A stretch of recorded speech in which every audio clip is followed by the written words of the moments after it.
আসসালামু আলাইকুম। কেউ এইভাবে নৌকা বেয়েছেন কখনো? তাও আবার এত সুন্দর আবহাওয়ায়। হ্যাঁ, আমি কিন্তু নৌকা চালাতে না পারলেও এমন সুযোগ হয়েছিল কিছুদিন আগে শরতের বিকেলে। দেখতে থাকুন ভিডিওতে আপনারা কি দেখবেন সেটা ট্রেলার, মূল ভিডিওতে ফিরে আলোচনা হবে ইনশাআল্লাহ। বাংলার মুখ আমি দেখিয়াছি, তাই আমি পৃথিবীর রূপ খুঁজিতে যাই না আর। ভিউটা দেখতে হলে আসতেই হবে এখানে। মাশাআল্লাহ, আলহামদুলিল্লাহ, অনেক সুন্দর ভিউ।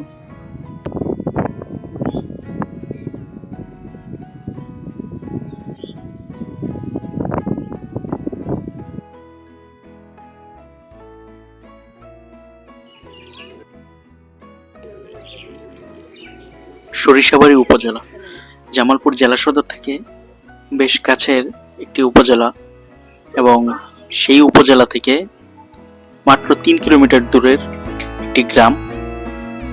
সেই গ্রামে ঘুরে আসলাম, এক্সপেরিয়েন্স শেয়ার করব আপনাদের সাথে।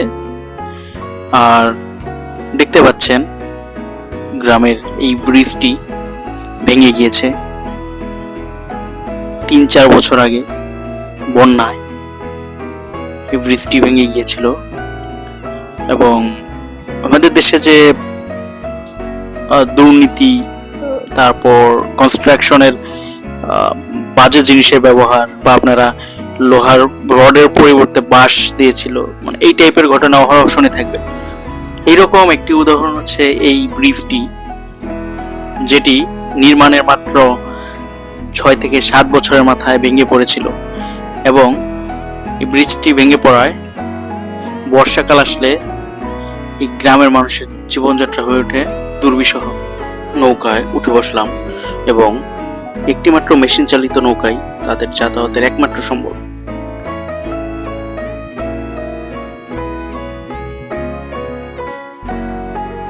এবং অনেক সময় ঘন্টাখানেক পর্যন্ত অপেক্ষা করতে হয় একটি নৌকার জন্য। অপেক্ষা করছে ছাড়ার জন্য। দেখতে পাচ্ছেন একটি শিশু নৌকা থেকে নদীতে ঝাঁপিয়ে পড়লো, এবং আমি সাঁতার জানি না, তাই আমার কাছে ব্যাপারটি ভয়ানক লাগলো। বাট ওরা যে এনভায়রনমেন্টে বড় হচ্ছে, এটিতে তা খুবই স্বাভাবিক। নৌকা চলছে, 2-3 মিনিট সময় লাগবে পার হতে। আর ভিউটা ছিল ডিভাইন একটি ভিউ।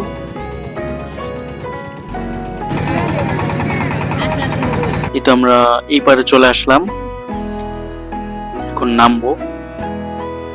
নেমে তারপর ভিলেজটি এক্সপ্লোর করার চেষ্টা করবো ইনশাল্লাহ।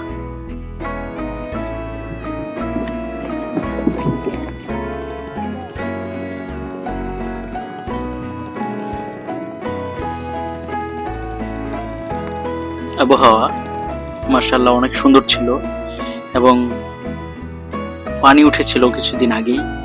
বর্ষার পানি নেমে যাওয়ার পর শুকনো জায়গায়, গ্রাসল্যান্ড, সেখানে গবাদি পশু ঘাস খাচ্ছে।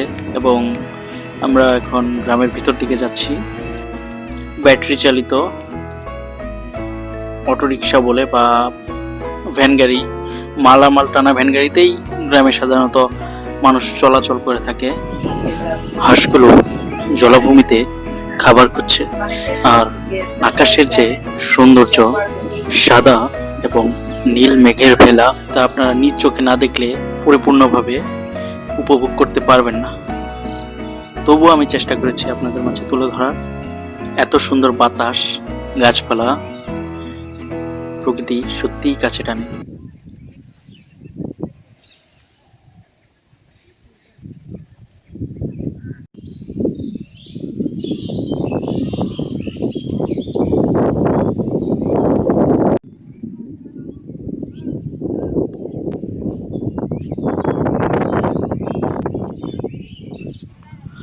আর এইটি যেটি দেখতে পাচ্ছেন বাম পাশে হচ্ছে, এটি একটি লেকের মতো, ছোট একটি লেক। এবং ডান পাশে এগুলো এখন যেখানে যাচ্ছি অফ ফিল্ড। এবং যখন পানি থাকে না, সারা বছর ধান, পাট, সরিষা এগুলো চাষ হয়। কিন্তু যখন পানি চলে আসে, তখন এখানে কিছু চাষ হয় না। সামনের এত সুন্দর দৃশ্য দেখে মনকে আর সামলাতে পারলাম না।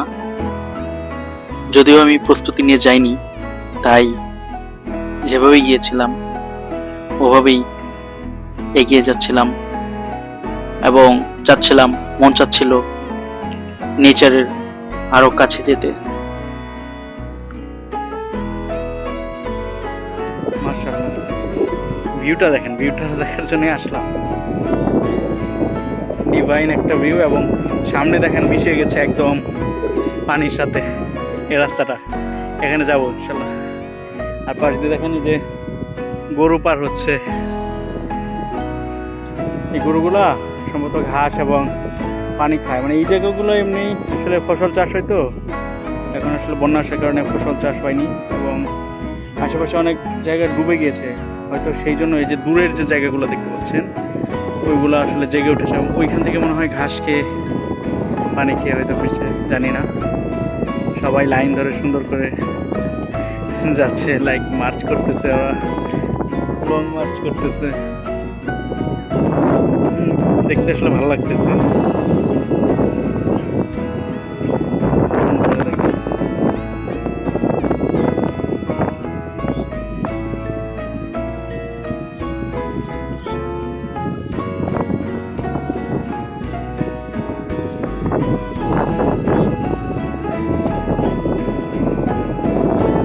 অনেক পিছিয়ে পড়ে গিয়েছে।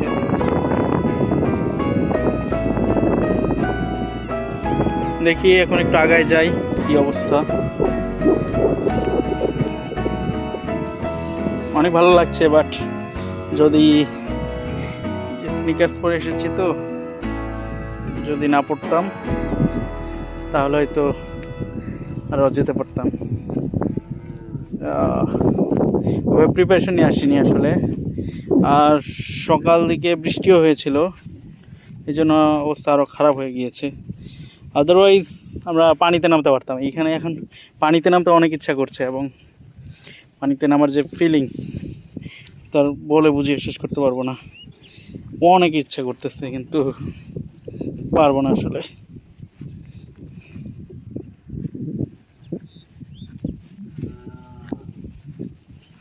সো মনে হচ্ছে অনেক পানি। এই যে আমাদের লাস্ট সীমায় মোটামুটি চলে এসেছি, এরপর আর যাওয়া সম্ভব না। আর একটু যাওয়া যাবে, বাট পানিতে মানে ডুবে গিয়েছে সম্ভবত। ওই তো আমার সাথে আর কয়েকজন এসেছে, ওরা তো এদিকে আসতে ভয়ই পাচ্ছে।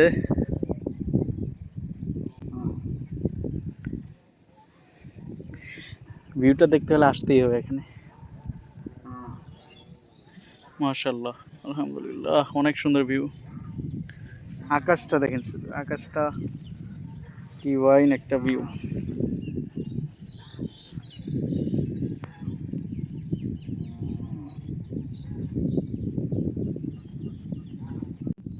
না, মন আর মানছে না।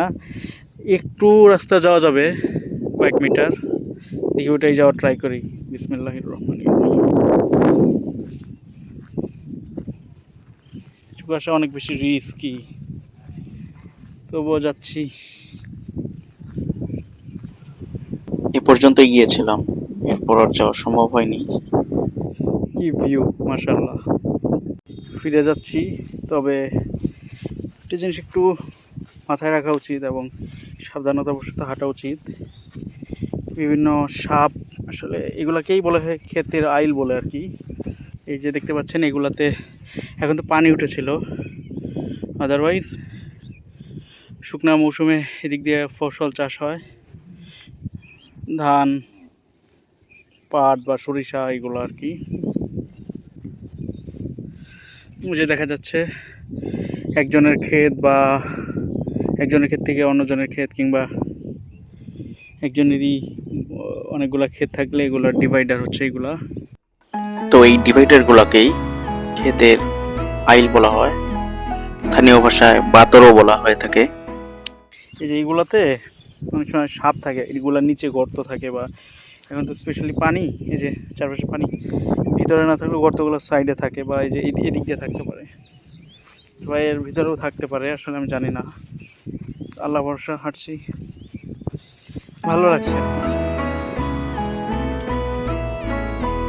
হাঁসের জলকেলি, চমৎকার একটি দৃশ্য। আর বাচ্চারা পাশের মাঠে ফুটবল খেলছিল এবং বলটি পাশের পুকুরে পড়ে যায়। এই তো দেখতে পাচ্ছেন বাচ্চারা কি মনের আনন্দে ফুটবল খেলছে। এক সোনালী দিন এবং সোনালী শৈশব।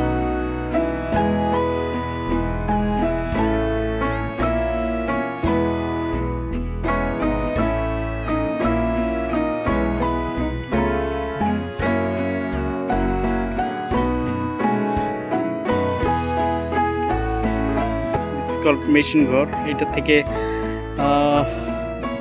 এক সময় আগে ওই যে শ্যালো মেশিন বলতো, ওই মেশিন চালিত পানি দিয়ে ওই ড্রেন করে সেচ কাজের জন্য ব্যবহৃত হতো। এখন হচ্ছে ইলেকট্রিক মোটরগুলো ইউজ করে। সামনে আমরা নৌকার জন্য অনেক রাস্তা হেঁটে আসছি, এই যে দেখতে পাচ্ছেন অনেকটা পথ হেঁটে এসেছি, 1 কিলোর বেশি। এখানে পানি না থাকলে এবং নৌকার ইয়েতে পানি থাকলে ট্র্যাকে, তাহলেই চালানো যাবে। ওখানে যদি পানি না থাকে এবং এই আবার রাস্তাটাও যদি পানি থাকে তাহলে হচ্ছে যাওয়া ডিফিকাল্ট। এইদিকে অনেক স্লিপারি মাঠ। দেখি, লেটস ট্রাই। আমি আগেই ক্যামেরার সামনে আসতে চাই না এবং তারাও আমার সাথে যারা গিয়েছিল ফেস ক্যামেরার সামনে আনতে ইচ্ছুক নয়, তাই ব্লার করে দিয়েছি। সাঁতার না জানায় আমার পা রীতিমতো কাঁপছিল, তবে যতটা ভেবেছিলাম এতটা পানি ছিল না। হাঁটু বা হাঁটুর চেয়ে একটু বেশি সমান পানি হবে, তাই সাহস করে নৌকায় উঠলাম এবং চেষ্টা করলাম কিভাবে নৌকা মুভ করানো যায়। কিন্তু আমরা ভিডিওতে দেখি যে মনে হয় নৌকা চালানো বেশ ইজি, কিন্তু আসলে এতটা ইজি নয়। আমরা 4 জন গিয়েছিলাম, 4 জনের মধ্যে সর্বপ্রথম আমি নৌকা নিয়ে ট্রাই করি এবং বাকি 3 জন পারেই ছিল এবং আমি ছাড়া বাকি কেউ নৌকার ন্যূনতম বেসিক্সটুকুও জানতো না। আর আমি এর আগে বিভিন্ন স্থানে ভ্রমণের সুবাদে টুকিটাকি জানতাম যে নৌকা কিভাবে চালাতে হয়, তবে তা এনাফ ছিল না। পানি কম থাকায় সাঁতার না জানলেও পানিতে পড়লে অ্যাটলিস্ট বড় কোনো দুর্ঘটনার সম্ভাবনা ছিল না। এই জন্য আল্লাহর নাম নিয়ে শুরু করলাম। প্রথমে আমার হাত পা কাঁপাকাঁপি করলেও আস্তে আস্তে তা সয়ে নিয়েছিলাম এবং পরবর্তীতে আমার এক ফ্রেন্ড গিয়েছিল, ও আমার সাথে নৌকায় আসার সাহস করলো এবং আমরা 2 জন মিলে ঘুরতে শুরু করলাম। নিজে চালিয়ে নৌকা ভ্রমণ যে এতটা এক্সাইটিং হতে পারে তা আগে আমি কল্পনাতেও ভাবিনি।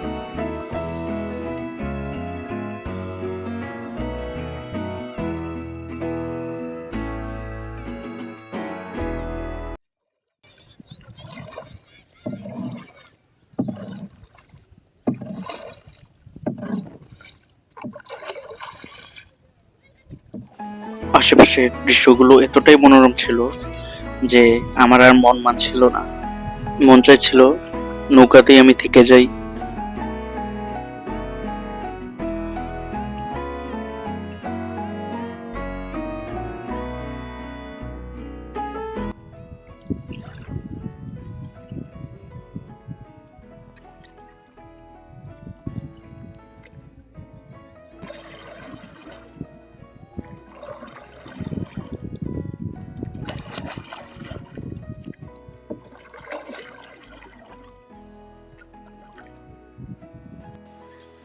মাগরিবের আজান দিচ্ছিল, সন্ধ্যা ঘনিয়ে আসছিল, তাই আর থাকা সম্ভব ছিল না। মনে না চাইলেও বাধ্য হয়েই ফিরতে হবে। তবুও আমি আরো কয়েক মিনিট ছিলাম সেখানে। একটা সময় চালাতে চালাতে অভ্যস্ত হয়ে গিয়েছিলাম, মনে হচ্ছিল এর চেয়ে বেশি পানি হলেও একটা সময় পারবো ইনশাল্লাহ। আর নৌকা সবসময় পিছন থেকে চালাতে হয়, পিছন দিক থেকে সামনের দিক ডাইরেকশনে। এমন সুন্দর অনুভূতি আপনারা নিজেরা না চেষ্টা করলে আপনাদের আমি ভিডিওতে দেখিয়ে বোঝাতে পারবো না।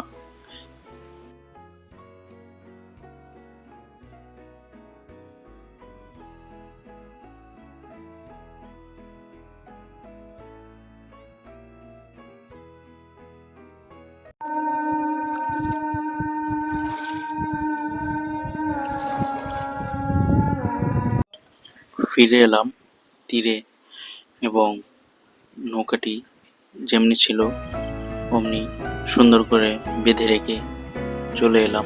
এই যে আমাদের চাঁদ উঠেছে আজকে, চাঁদের ভিউ এই তো দেখতে পাচ্ছেন, চাঁদ উঠেছে। আবার এই সাইডে হচ্ছে একটু কালো মেঘ করেছে এবং অনেক সন্ধ্যা হয়ে গিয়েছে। ফেরত যাচ্ছি। ফেরার সময় গ্রামের এক দোকান থেকে কিছু খেয়ে নিলাম। ফিরে এলাম খেয়াঘাটে। অনেক সুন্দর চাঁদনি রাত এবং চাঁদের রিফ্লেকশন পানিতে পড়ে সৃষ্টি হয়েছিল এক অসম্ভব সুন্দর আবহ। সত্যি আল্লাহর সৃষ্টি কতই না সুন্দর। ইচ্ছা না থাকা সত্ত্বেও ফিরে আসতে হলো ঢাকায়। ইনশাল্লাহ পরবর্তী ভিডিওতে দেখা হবে। আল্লাহ হাফেজ।